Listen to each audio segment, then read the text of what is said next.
யோகாம்பாஸில் இப்போ சாம்பார் பொடி, ரசப்பொடி, இட்லி தோசை மிளகா பொடி, பருப்பு பொடி அண்ட் டீடாக்ஸ் பொடி. டீடாக்ஸ் டீ பொடிங்கிறது கஷாய பொடி. இது எல்லாமே இப்போ தயாராக இருக்குது. உங்களுக்கு எல்லாருக்கும் இதோடைய கான்டாக்ட் டீட்டெயில்ஸ் டிஸ்கிரிப்ஷன் பாக்ஸ்லேயும் கீழேயும் கொடுத்துருக்கோம்.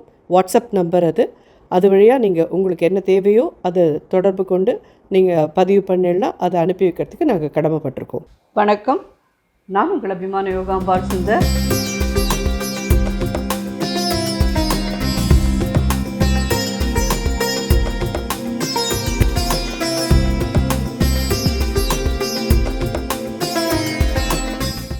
இன்றைக்கி என்ன பார்க்க போகிறோம்னு சொல்லி கேட்டீங்கன்னா தோசை தான். அதாவது ஏதோ ஒரு சீரியலில் ரமணி வெர்சஸ் ரமணின்னு நினைக்கிறேன். அதில் வந்து எனக்கு 100 டைப் ஆஃப் தோசை தெரியும் அப்படின்பா. அந்த மாதிரி இதில் நம்மள்கிட்ட போகிற இதில் நீங்கள் முன்னாடிலாம் பார்த்துருக்கலாம். நம்ம ஒரு கார தோசை ஒன்று பண்ணோம், அதுக்கப்புறம் குங்குனி ஸ்டைல் வெள்ளரிக்காய் வச்சு பண்ணுற ஒரு தோசை பண்ணோம். இந்த மாதிரிலாம் நிறையா இருக்குது. இன்றைக்கி நம்ம பார்க்க போகிறது என்னென்னு கேட்டீங்கன்னா வாழைத்தண்டு இதை வச்சு தோசை. ரொம்ப ரொம்ப நல்லாயிருக்கும். கண்டிப்பாக நிச்சயமாக எல்லோரும் ட்ரை பண்ணுங்க. இது எவ்வளோன்னா ஒரு 1/4 கிலோ கிட்ட இருக்கிற வாழைத்தண்டு ஒன்று வாங்கினேன். அதாவது ஒரு 1/2 கிலோ. அது மேலே இருக்கிற பட்டை எல்லாம் உரிச்சிட்டு அது எடுத்தோன்னா அது ஒரே ஒரு இதுதான் வந்தது 1/4 கிலோ. ஸோ நல்லா நாரெல்லாம் எடுத்துகிட்டு இது பண்ணி வாஷ் பண்ணி இந்த மாதிரி எடுத்துட்டு இதை வந்து மிக்சியில் எடுத்துக்கலாம். தோசை மாவு நான் எவ்வளோ எடுத்துட்டுருக்கேன்னு கேட்டேன்னா ஒரு கப்பால், நம்மளோட மெஷர்மெண்ட் கப் இருக்குல்ல, அந்த கப்பால், இல்லைன்னா நீங்கள் உங்கள் அதில் காஃபி சாப்பிட்ற டபரான்னு வச்சுக்கோங்களேன், டபராவால் 2 டபரா கிட்ட எடுத்துக்கோங்க. அதுக்கு வந்து இந்த மாதிரி ஒரு 1/4 கிலோ வாழைத்தண்டு இருக்கட்டும், சரியாக இருக்கும்.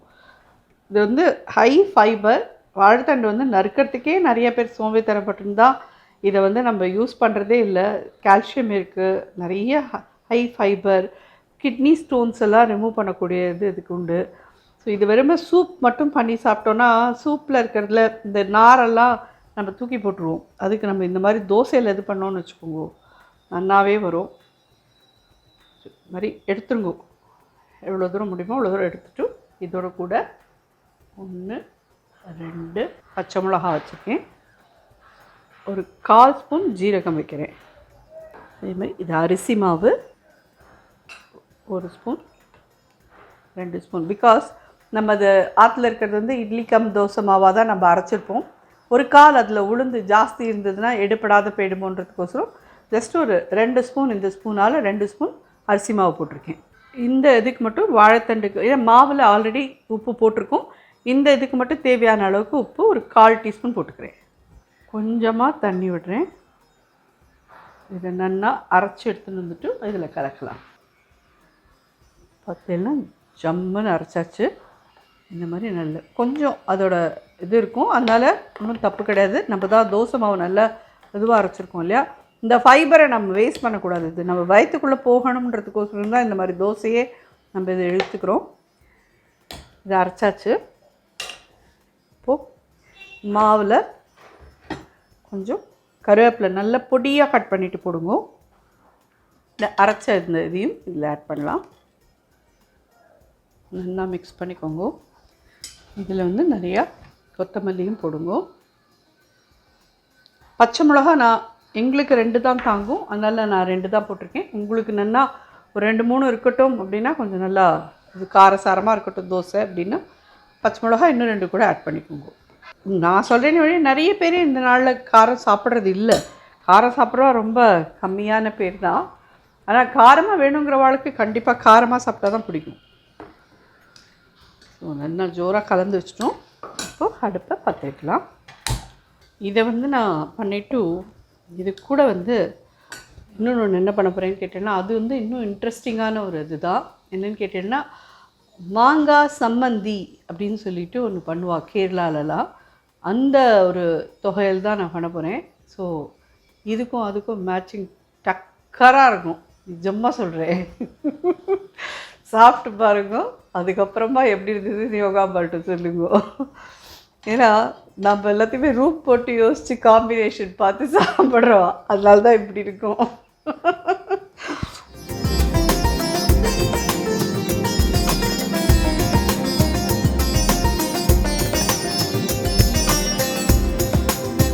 ஒரு சின்ன டீஸ்பூன் எண்ணெய் விட்டுருக்கேன், காயட்டும். இதில் வாழைத்தண்டு போட்டிருக்கோன்னே தெரியாது. ஸோ இதில் வந்து இந்த பச்சை மிளகா, கொத்தமல்லி, கருவேப்பிலை, ஜீரகம் இதோட வாசனையோடலாம் இது ரொம்ப ரொம்ப நல்லாயிருக்கும்.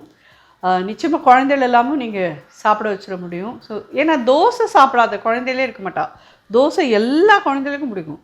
விட்டா தோசை தோசை தோசைன்னு ரெகுலராக தினம் தோசை வந்து போட்டால் கூட குழந்தைகள்லாம் சாப்பிடுவா. ஜோராக இருக்குது, ஜம்முன்னு இருக்குது. அப்படியே கிறிஸ்பியாகவும் வரும், நன்னாவும் இருக்கும். அதெல்லாம் முன்னாடி ஒரு தோசை வாத்து வச்சுருக்கேன், எவ்வளோ கிறிஸ்பியாக இருக்குது தெரியுறதா? இது நாங்கள் தோசை மாவு இல்லைன்னா நாங்கள் எப்படி மாமி பண்ணுறதுன்னு சொல்லி கேட்டேன்னா, நன்னா வந்து ஒரு 1.5 கப்புலேருந்து 2 கப்பு கிட்ட பச்சரிசி எடுத்துக்கோங்க, 1 கப்பு புழுங்கரிசி எடுத்துக்கோங்க. அப்புறமா ஒரு ஒரு 4 ஸ்பூன் கிட்டக்க நீங்கள் உளுத்தம்பருப்பையும் சேர்த்து போட்டு வெந்தயத்தையும் போட்டு ஊற வச்சுட்டு எல்லாத்தையும் ஒன்றா இந்த வாழைத்தண்டையும் சேர்த்து அதில் போட்டு நல்லா அரைச்சிட்டு வாழைத்தண்டு, பச்சை மிளகா, சீரகம் எல்லாத்தையும் போட்டு அரைச்சிட்டு அதை வந்து நீங்கள் உடனே கூட வாத்து இது பண்ணிக்கலாம். இந்த மாதிரி ஃபர்மெண்ட் ஆகணும்னு அவசியம் இல்லை. ஸோ வாழைத்தண்டு தோசை ரெடி. ரொம்ப ரொம்ப ஹெல்த்தியான ஒரு இது. ஸோ கண்டிப்பாக எல்லாருமே ட்ரை பண்ணுங்க. எப்படி இருந்ததுன்னு சொல்லிவிட்டு அதுக்கப்புறம் எனக்கு சொல்லுங்க. இதோட கூட நம்ம வந்து இந்த மாங்காய் சம்பந்தியும் பண்ணுறோம். ஏன்னா அது வந்து மாங்காவோட புளிப்பு அண்ட் அந்த வரமிளகாயோட காரம் இதோடலாம் சேர்ந்து அந்த இந்த சட்னிக்கும், அதாவது சட்னி இல்லை, அது கைண்ட் ஆஃப் தொகையல் கெட்டியாக இருக்கும். அதை நீங்கள் வந்து சாதத்தோடு கூட பிசைஞ்சு சாப்பிட்டேன்னா அவ்வளோ நல்லாயிருக்கும். அது அவெல்லாம் ஜென்ரலி வந்து எல்லாத்துக்குமே சம்பந்தி, தொகையில் எல்லாத்துக்குமே அவள் சம்பந்தின்னு தான் பேர் வைப்பாள். ஜோரான வாழைத்தண்டு தோசை ரெடி. நிச்சயமாக எல்லாருக்கும் பிடிக்கும். கண்டிப்பாக ட்ரை பண்ணி பார்த்துட்டு எப்படி இருந்தது சொல்லுங்க. நம்ம இப்போ சம்பந்தி பார்க்கலாம். நெக்ஸ்ட் மாங்காய் சம்பந்தி. அதுக்கு என்னெல்லாம் தேவைன்னா, இந்த மாங்காய் இல்லை ஒரு இந்த அளவுக்கு ஒரு ஒரு சைடில் இருக்கிறத மட்டும் தோலெல்லாம் சீவிட்டு எடுத்து வச்சுருங்க. வெறும் வாணலியில் தான் நம்ம வந்து மிளகாத்தில் வறுக்கணும். எங்களுக்கு இந்த மாதிரி ஒரு 5-6 போட்டுருக்கேன். இது காரம் போகும். உங்களுக்கு இன்னும் நல்ல காரமாக வேணும் அப்படின்னா இன்னும் 2 மிளகா ஆட் பண்ணிக்கோங்க. இதில் வந்து நம்ம அவனே ஆட் பண்ணுவானா, இந்த மாதிரி சாம்பார் வெங்காயம் இருக்குது பார்த்தீங்களா, இதில் வந்து ஒரு 4-5 ஆட் பண்ணுவாள். அப்படியே பச்சையாக வச்சு அரைப்பா. நானும் இன்றைக்கி வச்சு அரைக்க போகிறேன். இது வேண்டாம் எங்களுக்கு அப்படிங்கிறவா ஜஸ்ட் இதை மட்டும் அவாய்ட் பண்ணிவிட்டு பாக்கி எல்லாத்தையும் வச்சு நீங்கள் அரைச்சி எடுத்துக்கலாம். ஏன்னா ஒரு 4-5 இது எடுத்துருக்கேன். தேங்காயும் அதே மாதிரி ஒரு 1/4 மூடி கிட்ட தேங்காய் வேணும்.